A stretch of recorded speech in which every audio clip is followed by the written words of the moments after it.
Je suis une erreur, tuez-moi! Ces mots, hurlés par une enfant tremblante sous une pluie glaciale, ont fendu la nuit lyonnaise comme un éclair. Ce que le millionnaire qui venait de s'arrêter allait découvrir sur son visage allait non seulement briser sa vie en 1000 morceaux, mais aussi la reconstruire d'une manière qu'il n'aurait jamais cru possible. Cette histoire est un voyage au cœur des secrets les plus sombres qu'une famille peut cacher. Regardez-la jusqu'au bout, et dites-moi en commentaire quelle note de 0 à 10 elle mérite. Et si elle vous touche, abonnez-vous à la chaîne pour soutenir mon travail. Je compte vraiment sur vous. Lyon, cet automne-là, n'était pas la ville des Lumières. C'était une toile de nuances de gris, où une pluie fine et obstinée semblait vouloir laver les péchés des façades haussmanniennes sans jamais y parvenir. L'humidité s'infiltrait partout, dans les pierres des traboules, dans les os des passants pressés, et, plus profondément encore, dans les âmes. C'était une ville de fantômes. Pas ceux qui grincent dans les greniers, mais ceux que l'on porte en soi, ces spectres de regrets et de douleur qui marchent à nos côtés dans le silence. Au sommet de cette ville, dans un immense appartement de la presqu'île avec vue sur la Saône, vivait Arthur de Valois. À 50 ans, il était l'incarnation du succès. Un nom murmuré avec respect et une pointe de crainte dans les cercles d'affaires. Promoteur immobilier millionnaire, son empire était bâti sur le béton et l'acier, des projets luxueux qui redessinèrent le visage de la ville, la rendant plus moderne, plus froide, peut-être un peu plus à son image. Son appartement était une galerie d'art, un sanctuaire de silence et de solitude. Chaque objet était à sa place, chaque surface brillait, mais l'endroit était aussi vide de vie qu'un mausolée. Cette fortune, cette forteresse de richesse, était érigée sur un cimetière personnel. 10 ans plus tôt, jour pour jour, Arthur avait perdu sa seule raison de vivre. Sa fille, Chloé, 8 ans. Un accident de voiture sur une route de campagne détrempée. C'est lui qui conduisait. Depuis ce jour, le silence de l'appartement n'était plus une paix, mais une absence assourdissante. Il avait transformé son chagrin en une ambition dévorante, travaillant sans relâche, comme si chaque nouveau bâtiment pouvait combler le vide béant dans sa poitrine. Il était un homme qui avait tout, sauf la seule chose qui avait jamais compté. Chaque soir, le même rituel immuable. Il se servait un verre de whisky, s'asseyait dans le lourd fauteuil en cuir de son bureau et fixait l'unique portrait de sa fille. Une peinture à l'huile, commandée pour son 7e anniversaire.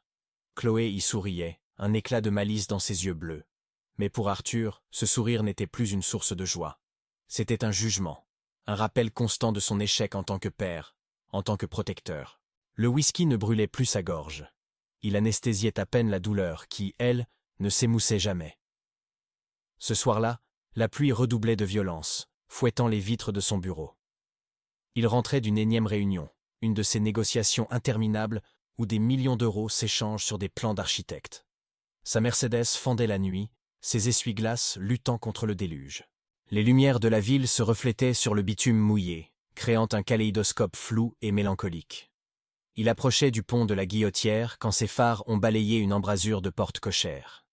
Une forme. Une petite silhouette, recroquevillée sur elle-même, une tache sombre dans le décor ruisselant. Un enfant. Le premier réflexe d'Arthur, aiguisé par une décennie d'indifférence au monde extérieur, fut brutal et simple, accélérer, ne pas voir. Continuer sa route vers son sanctuaire de solitude. C'était juste un autre misérable de cette ville, un problème qui n'était pas le sien. Son pied s'est crispé sur l'accélérateur. Mais quelque chose a cédé en lui. Une impulsion irrationnelle, une fissure dans l'armure de glace qu'il avait mis tant d'années à forger. Il a freiné si brusquement que les pneus ont crissé sur l'asphalte humide. La voiture s'est immobilisée à quelques mètres. Le cœur battant, il est resté un instant immobile, le moteur ronronnant, se demandant ce qui lui prenait. Puis, avec un soupir de résignation, il a coupé le contact, a relevé le col de son manteau en cachemire et est sorti affronter la pluie. Elle ne devait pas avoir plus de 9 ans. Ses vêtements, trop grands, étaient trempés et collaient à sa peau maigre. Ses cheveux bruns, plaqués sur son visage, laissaient couler des rigoles d'eau et de saleté sur ses joues. Quand il s'est approché, elle a levé la tête, et ses yeux immenses, d'un bleu profond, étaient remplis d'une terreur si pure, si ancienne, qu'elle semblait dépasser de loin son jeune âge. C'était le regard de quelqu'un qui avait déjà tout perdu. Arthur a senti sa gorge se serrer. Il a tenté une approche douce, des mots qu'il n'avait pas prononcés depuis une éternité. « Ça va? Tu es perdu » La petite fille n'a pas répondu. Elle s'est juste reculée un peu plus, se pressant contre la lourde porte en bois, comme pour y disparaître. C'est alors qu'il a fait un pas de plus, et elle a hurlé. Pas un cri de peur enfantin, mais un hurlement rauque, brisé, chargé d'une douleur insondable. Et c'est là qu'elle a prononcé ces mots qui ont arrêté le temps. « Je suis une erreur, tuez-moi !» Le souffle d'Arthur s'est coupé. Le froid de la pluie n'était plus rien comparé au gel qui venait de s'emparer de ses entrailles. Ces mots, prononcés par une voix si jeune, étaient une abomination, une négation de la vie elle-même. Mais ce n'était pas seulement la violence de la phrase qui l'a pétrifiée. C'était autre chose. Sous la lumière blafarde et vacillante d'un lampadaire, son visage est apparu en pleine clarté. Et le monde d'Arthur de Valois a basculé. Ce n'était pas une simple ressemblance. Ce n'était pas un tour de son esprit torturé par le deuil et l'alcool. C'était impossible, et pourtant, c'était là, devant lui. Les mêmes yeux bleus profonds que ceux du portrait dans son bureau, la même forme ovale du visage, et puis, le détail qui a fait s'effondrer toutes ses défenses, le minuscule grain de beauté juste au-dessus de la lèvre supérieure. C'était le visage de Chloé. Son fantôme, sa fille perdue, revenue d'entre les morts pour le hanter dans une ruelle sombre de Lyon. Il ne pouvait plus respirer. Le temps, suspendu par le choc, reprit son cours dans une déflagration silencieuse. Autour de lui, la pluie continuait de tomber, indifférente. Les voitures passaient, leurs phares balayant la scène comme des projecteurs sur un drame intime. Arthur sentit ses poumons se remplir d'air, un air glacial qui brûlait sa poitrine. Il devait agir. Il ne pouvait pas la laisser là, ce fantôme de son passé. Cet enfant brisé par des mots qu'aucun être humain ne devrait jamais prononcer. Sans un mot de plus, il retira son lourd manteau en cachemire et en enveloppa la petite fille. Elle se raidit à son contact, un petit animal sauvage pris au piège, mais elle était trop faible, trop gelée pour résister. Il la souleva dans ses bras. Elle ne pesait rien, une plume fragile. Il la porta jusqu'à sa voiture, l'installa délicatement sur le siège passager en cuir crème et boucla sa ceinture de sécurité. Le trajet jusqu'à son appartement se fit dans un silence total, seulement troublé par le rythme hypnotique des essuie-glaces et les claquements de dents de l'enfant. Arthur n'osait pas la regarder, de peur qu'elle ne disparaisse, de peur que tout cela ne soit qu'un délire. Quand ils entrèrent dans l'immense hall de marbre de son appartement, la fillette s'arrêta, les yeux écarquillés. L'endroit était un temple dédié au silence et à la richesse. Des œuvres d'art contemporains ornaient les murs, chaque meuble était une pièce de designer, et le sol brillait comme un miroir. Les gouttes d'eau qui tombèrent des vêtements de l'enfant sur le marbre immaculé semblaient des sacrilèges. Elle serrait contre sa poitrine un unique objet, qu'Arthur n'avait pas remarqué jusqu'alors. Une petite boîte à musique en bois, usée, dont le vernis était écaillé par endroits. C'était la seule chose qui semblait lui appartenir dans cet univers de misère. Arthur, maladroit, lui montra une salle de bain plus grande que la plupart des studios parisiens. Il lui laissa une pile de serviettes moelleuses et un des vieux sweats de sa fille qu'il avait gardé comme une relique. Pendant qu'elle se lavait, il errait dans son propre appartement comme un étranger. Que faisait-il? C'était de la folie. Il devait appeler la police, les services sociaux. C'était la procédure. C'était la chose sensée à faire. Il composa le numéro de l'aide sociale à l'enfance. Au bout du fil, une voix fatiguée et bureaucratique lui expliqua qu'il était tard, que les procédures étaient complexes. On lui posa une série de questions impersonnelles. Puis, la personne au bout du fil sembla trouver quelque chose. Ah oui, une petite Léa. Sa tutrice, une Madame Dubois, a signalé sa fugue plus tôt dans la soirée. Ne vous inquiétez pas, monsieur, nous avons le dossier. C'est une enfant. Difficile. Le mot « difficile » résonna étrangement aux oreilles d'Arthur. Il demanda à parler à cette Madame Dubois. On lui transféra l'appel. La voix qui lui répondit était mielleuse, presque sirupeuse, mais sous le vernis de l'inquiétude feinte, Arthur perçut une note de métal froid. « Oh, vous l'avez retrouvée? Quel soulagement! Cette petite me donne bien du fil à retordre. Elle invente des histoires, elle ment, elle fait des crises. Vous savez, depuis la mort de ses parents, c'est très compliqué. » Arthur sentit un malaise grandir en lui. La description ne correspondait en rien à la créature terrorisée qui se trouvait dans sa salle de bain. « Elle m'a dit quelque chose d'étrange, » dit Arthur, la voix neutre. « Elle a dit qu'elle était une erreur. » Il y eut un court silence à l'autre bout du fil. À peine une seconde, mais suffisant pour qu'Arthur le remarque. Puis la voix mielleuse reprit.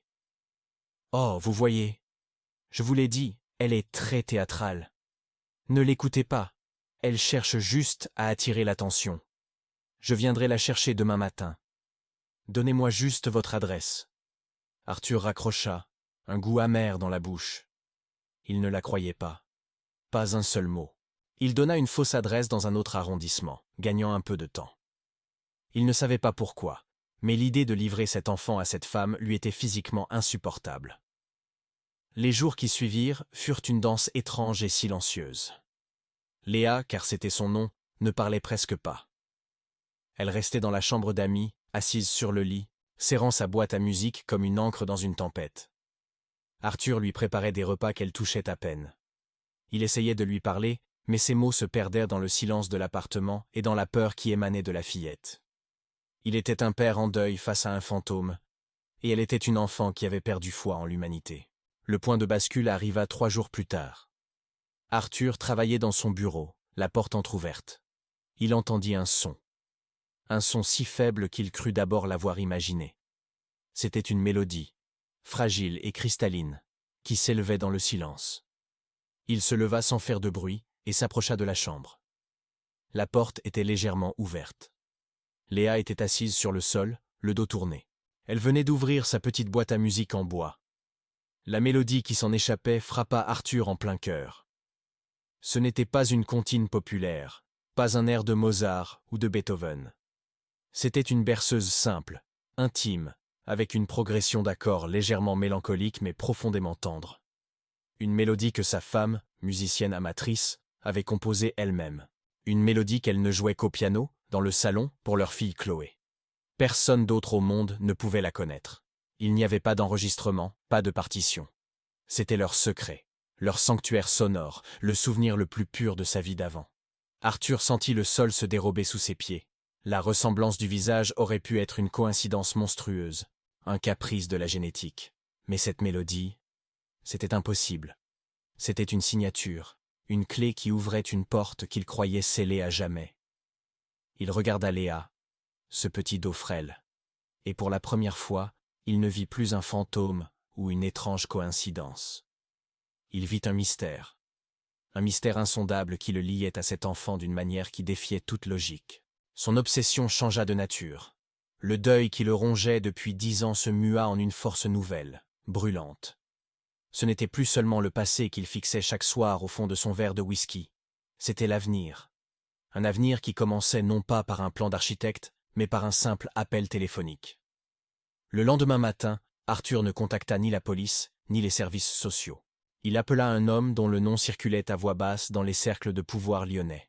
Michel Bernard, un ancien commissaire de police reconverti en détective privé. Un homme réputé pour sa ténacité et son dégoût de la bureaucratie. Bernard arriva dans l'heure. C'était un homme trapu, au visage buriné par des années passées à sonder les recoins les plus sombres de l'âme humaine. Il entra dans l'appartement luxueux sans la moindre trace d'admiration, ses yeux scrutant chaque détail avec une neutralité professionnelle. Arthur lui exposa les faits, de la manière la plus concise possible. La découverte de l'enfant, ses mots terrifiants, la voix mielleuse de la prétendue tante au téléphone. Il omit volontairement le détail le plus insensé, la ressemblance avec Chloé. Il ne voulait pas passer pour un fou. Il se contenta de mentionner la boîte à musique et sa mélodie étrangement familière. Bernard écouta sans l'interrompre, hochant la tête de temps à autre. Quand Arthur eut fini, le détective resta silencieux un instant. « Vous voulez que je découvre qui est cette Madame Dubois, et pourquoi cette gamine est terrifiée à ce point, c'est bien ça ?»« Je veux la vérité, » répondit Arthur. « Toute la vérité. Le prix n'a aucune importance. » Pendant que Bernard commençait son enquête, une nouvelle routine s'installa dans l'appartement silencieux. Arthur, qui n'avait pas pris un jour de congé en 10 ans, annula toutes ses réunions. Il passait ses journées à essayer d'apprivoiser le petit oiseau blessé qui vivait désormais chez lui. Il lui acheta des vêtements neufs, des livres, des crayons de couleur. Lentement, très lentement, Léa commença à baisser sa garde. Elle ne parlait toujours pas beaucoup, mais ses yeux ne fuyaient plus constamment le regard d'Arthur. Un soir, il la trouva assise dans le grand salon, en train de dessiner. C'était une maison, simple, avec un grand jardin et un soleil souriant. À côté de la maison, elle avait dessiné 2 silhouettes, une grande et une petite, se tenant par la main. Arthur sentit une vague de chaleur l'envahir, si puissante qu'elle en était presque douloureuse. 48 heures plus tard, Bernard rappela. Sa voix, au téléphone, était dénuée de toute émotion. « J'ai du nouveau. Et ça ne va pas vous plaire. » Ils se retrouvèrent dans un café discret près de la place Bellecour. Bernard posa un dossier sur la table. Madame Dubois, de son vrai nom, Martine Dubois, n'est pas sa tante. C'est une cousine au 3e degré de la mère adoptive de Léa. Elle a obtenu la tutelle il y a 2 ans, après la mort des parents. Arthur fronça les sourcils. Les parents adoptifs? Que leur est-il arrivé? Le regard de Bernard se durcit. C'est là que ça devient intéressant. Officiellement, ils sont morts dans l'incendie de leur maison. Un accident, court-circuit électrique, dossier classé. Le détective fit une pause, laissant le poids de ses mots s'installer. Mais ce n'est pas tout. Les parents de Léa, les Legrand, étaient très aisés. Ils ont laissé un fonds fiduciaire conséquent pour l'éducation de leur fille. Un fonds qui ne devait être accessible qu'à sa majorité. Sauf que Martine Dubois, avec l'aide d'un avocat peu scrupuleux, a réussi à en devenir la gestionnaire. Elle détourne l'argent depuis 2 ans. Les allocations qu'elle touche, ce n'est que la cerise sur le gâteau. Cette femme ne voit pas Léa comme une enfant, mais comme un carnet de chèques. La colère qui monta en Arthur était froide et tranchante. Toute la cruauté, la manipulation psychologique, le « je suis une erreur » prenaient un sens sordide. Il ne s'agissait pas de folie ou de méchanceté gratuite. C'était du calcul, un calcul abject. « L'incendie, » reprit Arthur, la voix basse. « Vous avez dit officiellement un accident. » Bernard sortit une photo du dossier. On y voyait les ruines calcinées d'une belle villa dans les Monts d'Or. J'ai parlé à l'un des premiers pompiers sur les lieux. Un vieux de la vieille, sur le point de prendre sa retraite. Il m'a dit quelque chose d'étrange. L'incendie a démarré dans le garage, mais il s'est propagé à une vitesse anormale, comme si un accélérant avait été utilisé. L'enquête a été bâclée, classée en moins d'1 semaine. C'est trop rapide. Beaucoup trop rapide. Arthur fixa la photo des décombres. Il ne voyait plus un simple fait divers, mais les contours d'une conspiration bien plus sombre. La maltraitance de Léa n'était peut-être que la partie visible d'un iceberg de criminalité. Il avait voulu protéger un fantôme, mais il se retrouvait face à un monstre bien réel. Ce soir-là, en rentrant, il trouva Léa endormie sur le canapé, sa boîte à musique posée sur sa poitrine. Son visage, apaisé par le sommeil, était le portrait craché de Chloé. Mais ce n'était plus un fantôme qu'il voyait, c'était une survivante d'un drame dont il commençait à peine à mesurer l'ampleur. Il comprit alors que la vérité sur Madame Dubois n'était qu'une première étape. Pour sauver Léa, il ne suffisait pas de la mettre à l'abri. Il fallait remonter le fil de sa vie, jusqu'à sa naissance. Il devait comprendre comment cet enfant, qui portait le visage de sa fille et la musique de sa femme, avait pu se retrouver au cœur d'un tel cauchemar. Son enquête personnelle ne faisait que commencer, et il sentait, au plus profond de lui, qu'elle le mènerait vers des secrets bien plus effrayants qu'un simple détournement de fonds. Il allait devoir déterrer des fantômes que d'autres avaient en tout fait pour garder enfouis. Arthur donna de nouvelles instructions à Bernard. Il ne s'agissait plus seulement de prouver la culpabilité de Martine Dubois, mais de comprendre l'origine de Léa. Chaque piste, chaque document concernant la famille Legrand devait être examiné à la loupe. Mais au fond de lui, Arthur savait que cela ne suffisait pas.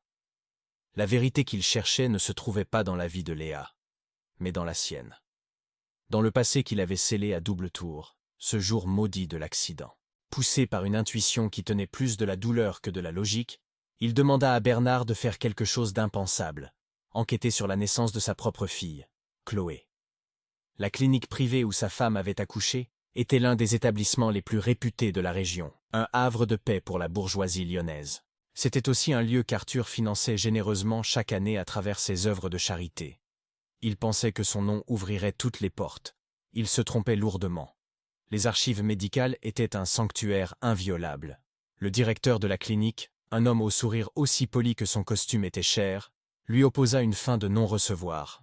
« Secret médical, monsieur de Valois. Vous comprenez, même pour un bienfaiteur aussi généreux que vous. » Les murs de la clinique étaient du plus haut et plus épais que tous ceux qu'Arthur avait jamais construits. Mais il n'était plus l'homme brisé qui se noyait dans le whisky. Il était un père en quête de vérité, et sa fortune allait enfin servir à quelque chose de plus grand que d'ériger des tours de verre. Il changea de tactique. Il ne demanda plus il menaça.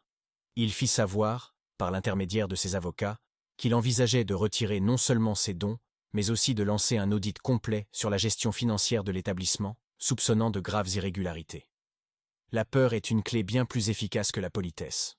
En moins de 24 heures, les portes s'entr'ouvrirent. Bernard, l'ancien flic, savait exactement où chercher. Pas dans les dossiers officiels, trop propres, trop lisses.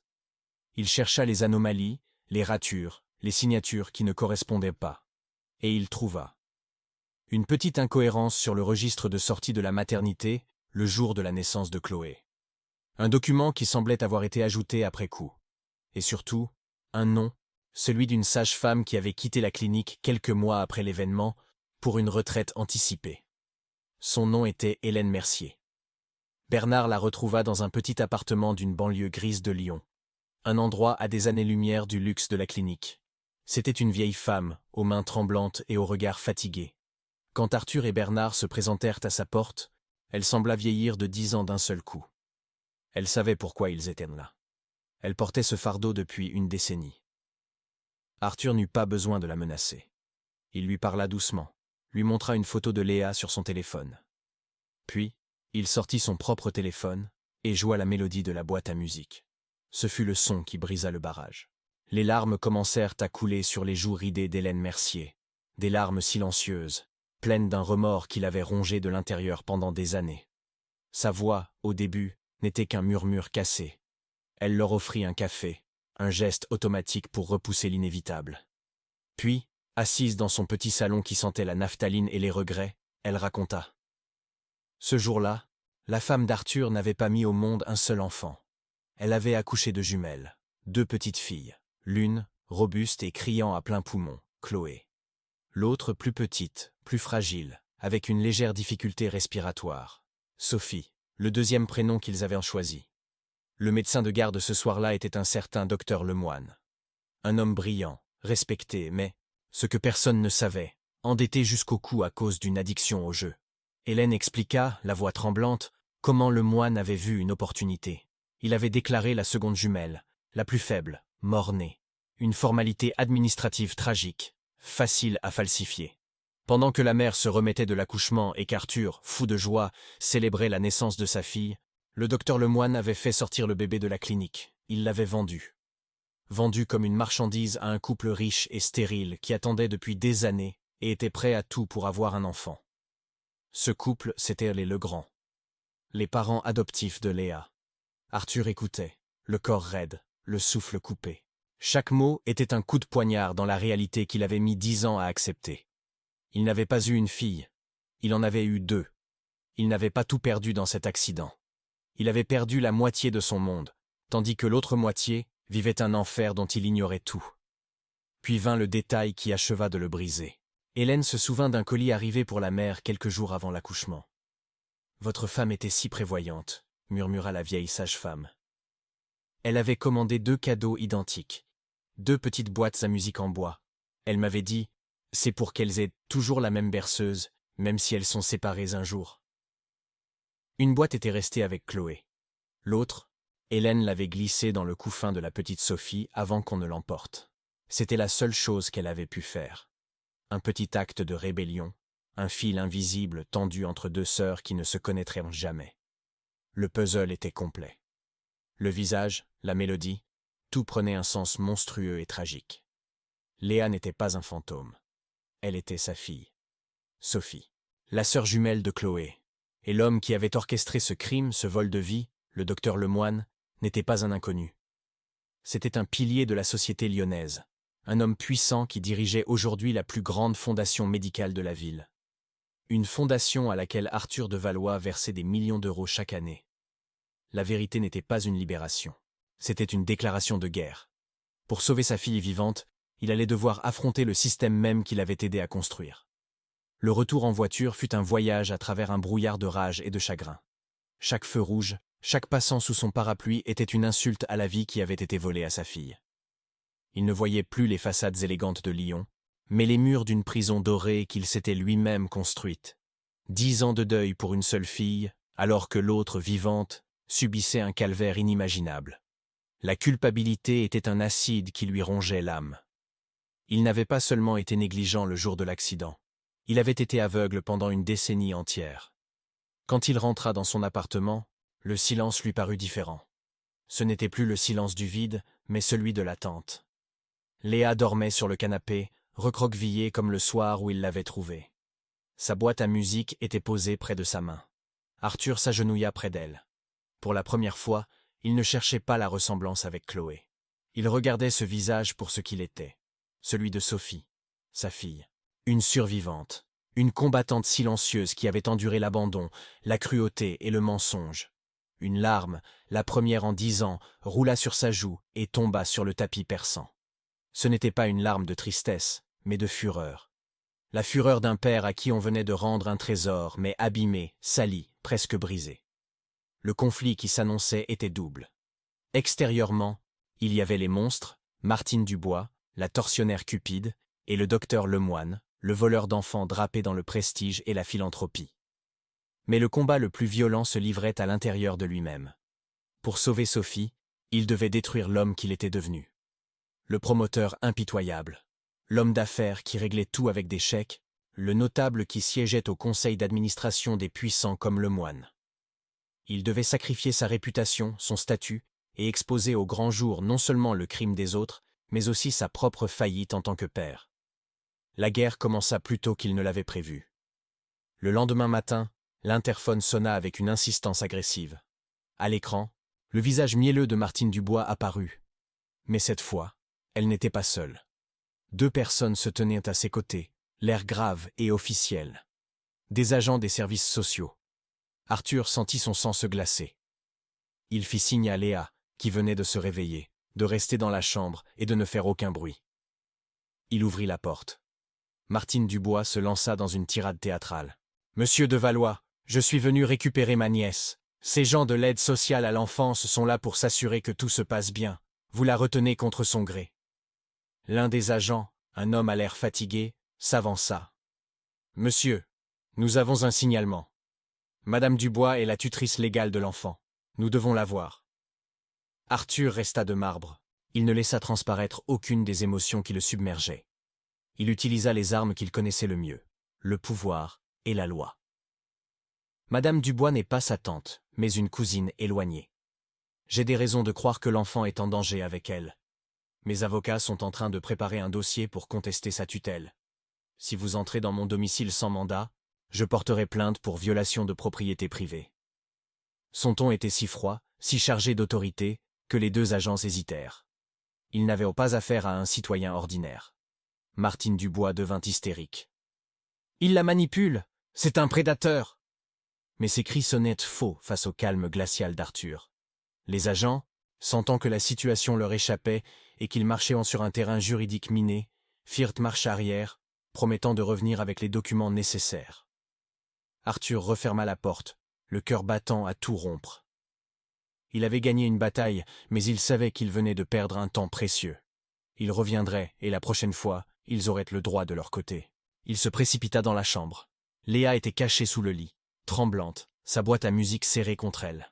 « Je ne veux pas y retourner, » murmura-t-elle, sa voix brisée par les sanglots. « S'il te plaît, ne me laisse pas y retourner. »« Jamais, » répondit Arthur, sa voix pleine d'une conviction nouvelle. « Je te le promets, Sophie. Personne ne te fera plus jamais de mal. » Il l'appela par son vrai nom pour la première fois.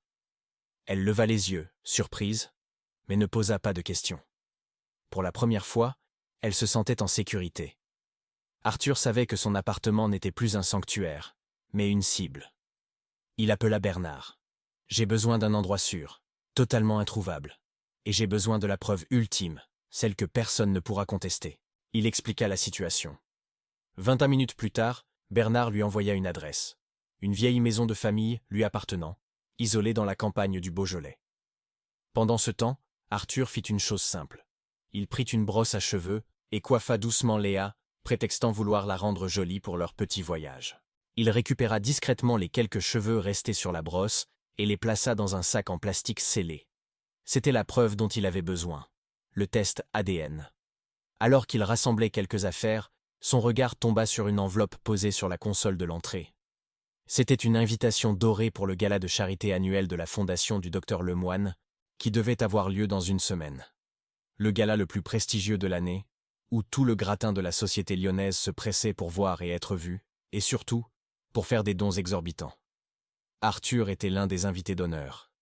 Il était censé y prononcer un discours pour annoncer sa contribution annuelle. Un sourire prédateur se dessina sur ses lèvres. Lemoine pensait qu'il allait recevoir un chèque. Il allait recevoir bien plus que ça. Il allait recevoir la justice, en direct, devant le monde entier qui l'adulait. Le piège était parfait. Le théâtre du crime allait devenir la scène du jugement. La semaine qui précéda le gala fut la plus longue de la vie d'Arthur. Ce n'était plus un homme d'affaires, mais un stratège préparant sa bataille finale. Chaque jour était consacré à l'assemblage de son arsenal. Le rapport du test ADN arriva, formel, scientifique, implacable. Il le plaça dans une chemise cartonnée à côté de la transcription du témoignage filmé d'Hélène Mercier et des relevés bancaires que Bernard avait dénichés, prouvant la transaction entre Lemoine et les Legrand.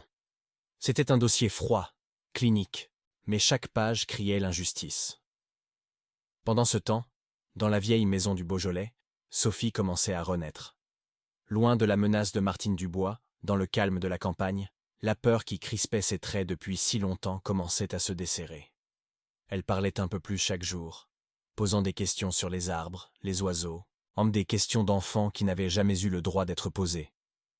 Un soir, alors qu'Arthur lui lisait une histoire, elle l'interrompit. « Pourquoi tu m'as appelée Sophie ?» demanda-t-elle, sa petite voix à peine un murmure. Arthur ferma le livre. Il la regarda, et pour la première fois, il lui raconta tout. Il lui parla de sa mère, de la berceuse, des 2 boîtes à musique. Il lui parla de Chloé, non pas comme d'un fantôme, mais comme de sa sœur. Il ne cacha rien, ni sa propre douleur, ni sa culpabilité. Sophie écouta, ses grands yeux bleus fixés sur lui, et quand il eut fini, elle ne pleura pas. Elle posa simplement sa petite main sur la sienne et dit « Alors, je ne suis pas une erreur. » Ce fut le moment où Arthur sut qu'il gagnerait, pas seulement la bataille contre Lemoine, mais la guerre pour l'âme de sa fille. Le soir du gala, l'hôtel de ville de Lyon scintillait de 1000 feux. Le gratin de la société lyonnaise était là, les hommes en smoking, les femmes en robe de soirée, un ballet de sourires polis et de conversations feutrées.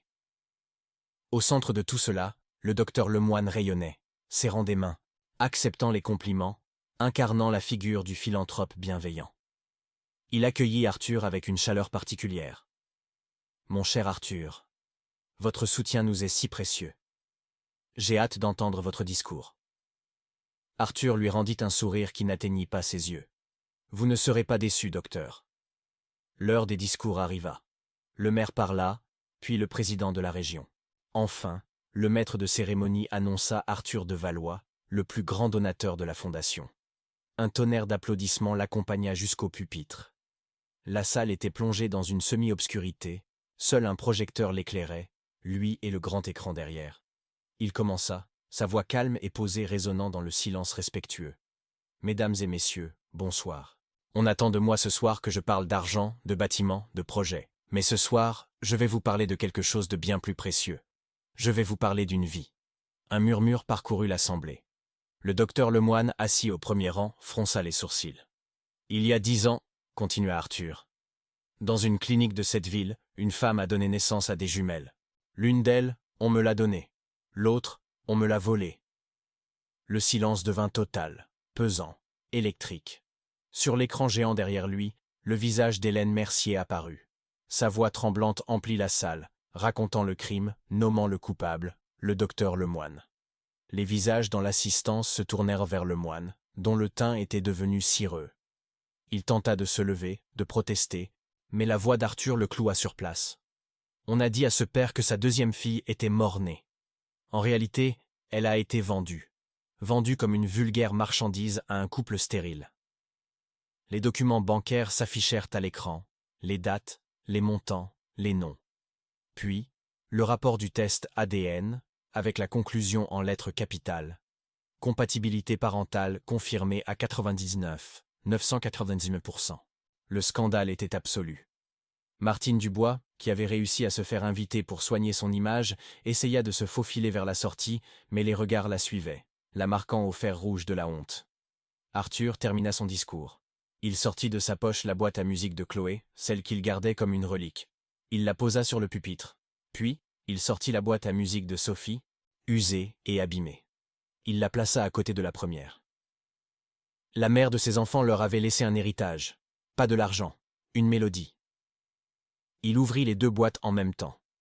Les deux mélodies s'élevèrent, s'entremêlèrent, créant une harmonie parfaite, douce et déchirante, qui flotta dans la salle comme un requiem pour une décennie de mensonges. Le docteur Lemoine s'effondra sur sa chaise, le visage entre les mains. Le jugement était rendu. Le dénouement fut rapide et sans pitié. Le docteur Lemoine fut arrêté avant même la fin de la soirée. Martine Dubois fut interpellée le lendemain, accusée de maltraitance, de séquestration et de détournement de fonds. La justice suivit son cours. Mais pour Arthur, la vraie reconstruction commençait ailleurs. Il vendit l'immense appartement de la Presqu'île, ce mausolée de sa solitude. Avec l'argent, il acheta une grande maison en pierre dorée dans les Monts d'Or, entourée d'un jardin où la lumière pouvait enfin entrer. Il quitta le monde de la promotion immobilière, vendant son empire sans un regard en arrière. Sa fortune, il l'investit dans la création d'une fondation, une vraie, qui portait le nom de ses deux filles, la fondation Chloé en Sophie, dédiée à l'aide aux enfants victimes de maltraitance et de trafic. Il donnait enfin un sens à ces millions qui n'avaient fait que creuser son vide intérieur. Le chemin de la guérison pour Sophie fut long.